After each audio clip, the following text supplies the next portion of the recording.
dikali dengan Q ya. Nah, kita masih ingat kemarin ya, Q muatan itu sama dengan I dikali dengan waktu ya. Kemudian tegangan itu I dikali R. Jadi saling berhubungan ya. Jadi suatu ketika energi listrik itu bisa kita cari dengan I dikali T dikali I dikali R. Jadi nanti saya bisa jabarkan persamaan ini jadi W sama dengan I dikali P.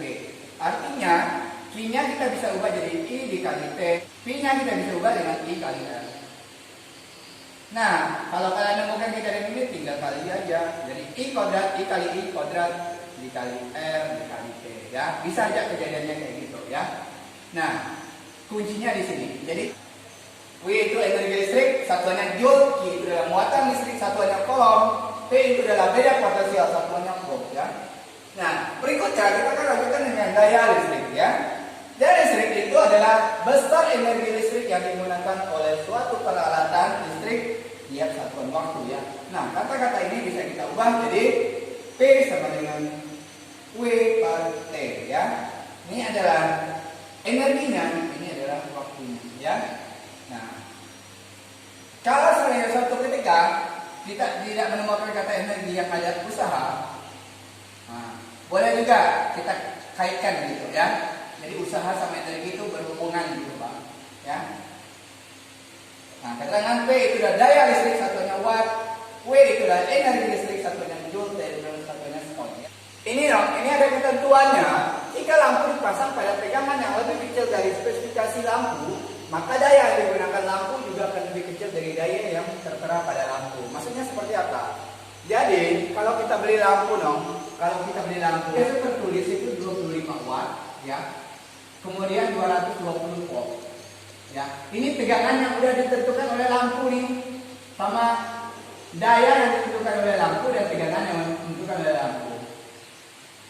Nah, suatu ketika lampu yang 25 watt dan tegangan 220 volt ini kita pasang pada tegangan itu 110 volt. Kan kurang kan?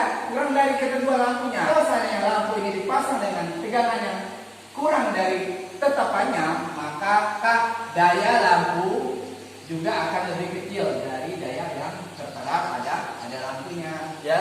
Seperti itu. Nah, persamaan ini bisa kita cari dengan P2 sama dengan P2 per P1 kuadrat dikali dengan P1. Nah, ini keterangan dibaca sendiri ya. Nah, meskipun kalau daya umumnya tadi kan kita sepakat daya itu W per T. Ini yang sering dipakai umum ya. Yang tadi sebelumnya. Ya, karena material listrik ini sangat dekat dengan kehidupan kita setiap hari berinteraksi dengan mereka. Maka untuk membuat suatu peralatan listrik kita harus menentukan hambatannya ya. Maksudnya apa? Jadi lampu yang kita beli itu juga punya hambatan dalam dong ya. Nah, cara nyarinya gimana? R sama dengan P kuadrat per P ya. Jadi R itu hambatan dalamnya, satuannya masih selalu ohm ya.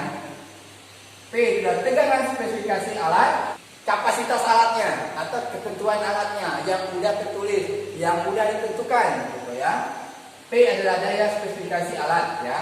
Hubungan energi dengan daya. Jadi energi sama daya ini punya hubungan mereka. Bukan hubungan yang percintaan, tapi hubungan yang intens ya. Jadi kita ada sepakat tadi P itu adalah W per T. Nah, berarti kita bisa buat ya P itu tadi kan satunya watt. Ya. Berarti kalau kita buat cara persamaan, W itu apa tadi? Joule kan? T ada apa? Scott kan? Jadi 1 watt itu sama dengan 1 joule per second ya. Jadi kita bisa misalkan 1 watt itu sama dengan 1 joule per second. Kalau kayak gitu berarti 1 joule tinggal kali ya, berarti 1 watt second gitu ya. Bisa ya? Nah, oke. Kalau daya dalam satuan internasional itu satuannya watt ya. Nah, makalah tercipta daya itu watt ya. Ini ketetapan internasional ya. Jadi tidak berlaku di semua negara. Nah, dalam kehidupan sehari-hari energi listrik dinyatakan dalam satuan kWh. Ini artinya apa? Kilowatt jam. Ya, jadi 1 kilowatt itu sama dengan 1000 watt dikali 1 jam. Nah, 1 kWh itu sama dengan 1000 watt dikali ini 1 jam diubah. Jadi 3600 ton. Nah, berarti tinggal kali aja. Jadi 1 kWh itu 3,6. Ini nih. Ini dibuat jadi notasi ilmiah. Nolnya ada berapa? 1, 2, 3, 4, 5. Karena dia pangkat 6 dikomakan tidak sedikit gitu. Ini kalau Bapak bisa buat tuh 36 kali 10 pangkat 5. Nah, karena dia pangkat 6 tetapannya koma lah. 1 kilowatt itu sama dengan 3,6 kali 10 pangkat 6 watt dikalikan ya. Nah, maka 1 watt stone itu sama dengan 1 kilo. Ngambilnya dari mana? Dari sini tadi kemana nih? Ya. Nah, maka 1 kWh tinggal kita cocokkan ya. Berarti 3,6 kali 10 pangkat 6 kilo. Nah, inilah ya. Inilah hubungannya. Ini adalah dayanya dan ini adalah energinya. Nah, kan berhubungan kan? Nah, seperti itu ya. Nah, selanjutnya itu kesetaraan kalor dengan energi listrik ya. Jadi pada pemanas listrik terjadi perubahan energi listrik menjadi kalor ya. Kalian pernah masak kopi menggunakan pemanas air? Nah, ini ya salah satu kejadiannya. Jadi energi listrik menjadi energi panas atau energi kalor ya. Kalau udah bicara kalor itu pasti berbicara tentang perubahan wujud atau berbicara tentang panas ya. Nah, W itu sama dengan massa dikali dengan kalor jenis air dikali dengan perubahan suhu. Nah, tadi ingat W itu bisa kita ubah dengan P dikali T ya. Kenapa Pak? Karena P itu sama dengan W per T kan. Nah, jadi kalau menjadi W dikali T gitu. Maka kita bisa ubah persamaan ini jadi P dikali T sama dengan MC delta T. Nah, P masih ingat daya. I dikali P ya, berarti P kali I sama dengan dikali T MC delta T. Nah, P itu apa? I dikali R dikali I dikali T. Nah, ini diubah. Nah, jadi ini tetap dikali 2. Jadi MC delta T. Maka bisa I kuadrat dikali R dikali T sama dengan MC delta T. Atau boleh juga kalau kita rumuskan jadi P kuadrat per T dikali R ya. Bisa juga gitu. Sama dengan MC delta T. Nah, ya. 1 2 3 4 5. Ini anak-anaknya. Induknya ini ya. Ya. Nah, kalau mau cari keterangan, nah, nanti boleh kita cari sendiri. M itu massa zat ya. Nah, itu pasti kilo ya. C itu adalah kalori jenis. Nah, kalori jenis zat ya. Joule per kilo dikali dengan derajat ya. Nah, ini satuannya. Kemudian suhu, perubahan suhu. Nah, berarti ini Celsius ya, menggunakan Celsius. Nah, inilah. Ya. Nah, tadi 5 persamaan ini tadi itu ketika pemanas listriknya itu efisiensinya 100%. Artinya apa? Bekerja semuanya untuk memanaskan air toh. Tapi kan enggak. Sebagian pasti untuk memanaskan tempatnya dan juga memanaskan airnya. Maka sebenarnya pemanas listrik ini hampir tidak mungkin mempunyai efisiensi 100%. Maka persamaan yang berikutnya kalau dia tidak mencapai 100% efisiensinya itu W sama dengan efisiensi dikali dengan kalornya. Efisiensi adalah alatnya, jadi satuannya persen ya, seperti itu ya. Ini untuk yang efisiensinya 100, yang ini untuk yang kurang dari 100% ya. Itunya dong, kita akan lanjutkan dengan tegangan AC dan DC. Jadi karakteristik tegangan AC dan DC, pertama dong kita harus paham dulu aliran listriknya kemana. Kalau dia AC itu bolak-balik. Maksudnya apa Pak? Jadi suatu ketika pergerakan arusnya itu bisa ke kanan. Dalam situasi yang lainnya dia bisa ke kiri. Nah, ya itu dinamakan bolak-balik. Ya, kalau buat kata-kata yang lain, jadi muatan listriknya itu mengalir satu arah dalam situasi tertentu dan mengalir dari sebaliknya dalam situasi yang lain. Nah, itu yang dinamakan bolak-balik. Ya. Nah, DC itu harus searah, berarti kalau dia tetap ya, harus searah toh, berarti gitu ya terus harusnya.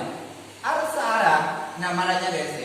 Itu contohnya baterai, sotoba, ini nanti kan kalian pelajari di kimia dan akumulator ya. Tapi yang paling sering kita gunakan baterai ya, ya. Itu yang mudah kita temui. Kalau harus bolak-balik itu AC, itu contohnya generator. Kalian udah tahu kipas angin punya generator. Dinamo, nah itu udah paling sering kalian dengar. Terus PLTA yang dikelola oleh PLN ya.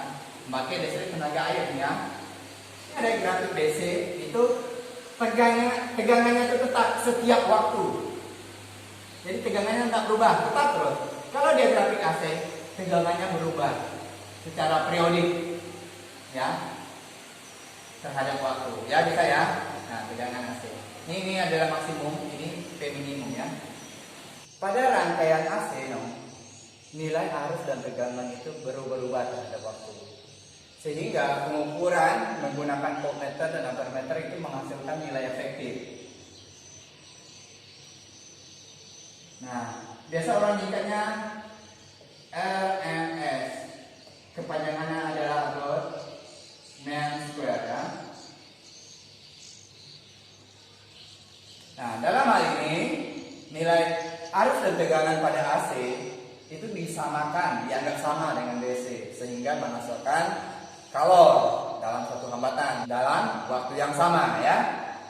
Nah, sehingga muncullah hubungan nilai efektif dan nilai maksimum dari arus dan tegangan bolak-balik, di mana I efektif sama dengan I maksimum dibagi dengan akar 2 ya. Sebenarnya nilai tegangan AC itu 220 volt yang biasa digunakan di rumah tangga yang mempunyai nilai maksimum itu plus 220 akar 2 volt ya. Maka nilai tegangan berubah dalam rentang minus 220 akar 2 volt sampai plus 220 akar volt. Itu berdasarkan grafik ya. Jadi tadi kan ada maksimum dan ada minimum gitu ya. Di sini ada kelebihan AC daripada DC. Inilah alasan kenapa rumah kita listriknya AC bukan DC gitu ya. Mudah dipindahkan dengan menggunakan suatu sistem transmisi daya jarak jauh ya. Yang kedua, lebih mudah diputuskan dan aman untuk digunakan. Yang ketiga, mudah dinaikkan atau diturunkan dengan menggunakan transformator. Yang keempat, itu pembangkit AC lebih sederhana, murah, dan mudah dibuat ya. Nah, berikutnya itu listrik di rumah kita ya. Tegangan efektif tadi kan sudah sepakat itu 220 volt ya. Kemudian disalurkan ke gardu-gardu. Biasa kalau kalian pernah lihat di depan-depan gang rumah kita atau tepi jalan itu ada gardu-gardu ya, yang diubah oleh transformator. Jadi kalau kalian buka itu ada namanya transformator di tengah ya. Nah, step down ya, menjadi tegangan konsumsi rumah tangga yang sekitar 220 volt ya. Jadi dari PLN disalurkan ke transformator, lalu nanti di transformator itu akan diubah harusnya menjadi rumah tangga ya, kayak gitu ya. Nah, kalau saya gambarkan nih, ini ada gardu miliknya PLN, dari gardu nanti keluar ya, ada kabel netral dan ada kabel pasa. Ini positif, ini negatif gitu ya. Nah, masuk ke dalam kW meter ini ada MCD miliknya PLN yang sudah satu paket. Jadi kW meter ini tidak boleh kita bongkar. Ini adalah wewenang dari PLN ya, kita tidak boleh mengganggunya. Jadi kalau mau bongkarnya kita harus panggil mereka ada 3 kabel satu kabel yang biasa untuk grounding. Grounding itu fungsinya untuk menangkal petir dan dihubungkan ke dalam tanah gitu. Fungsinya apa? Dihubungkan ke dalam tanah. Tanah itu kan dapat menetralkan petir yang terjadi ya, maka dihubungkan ke dalam tanah. Nah, maka keluar satu kabel grounding, nanti masuk ke dalam MCB. Nah, nanti keluar kabel grounding, kabel netral, dan kabel pasa ya.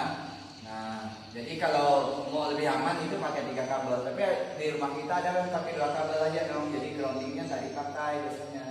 Nah, komponen-komponen listrik itu juga punya tempat tersendiri untuk groundingnya biar kita tuh tidak kesentrum gitu. Nanti kalau udah 3 kabel ini yang nanti akan dihubungkan dengan lampu, dengan saklar, dengan stop kontak. Jadi seperti itu siklus dari listrik AC ya, atau instalasi listrik yang terjadi di rumah kita.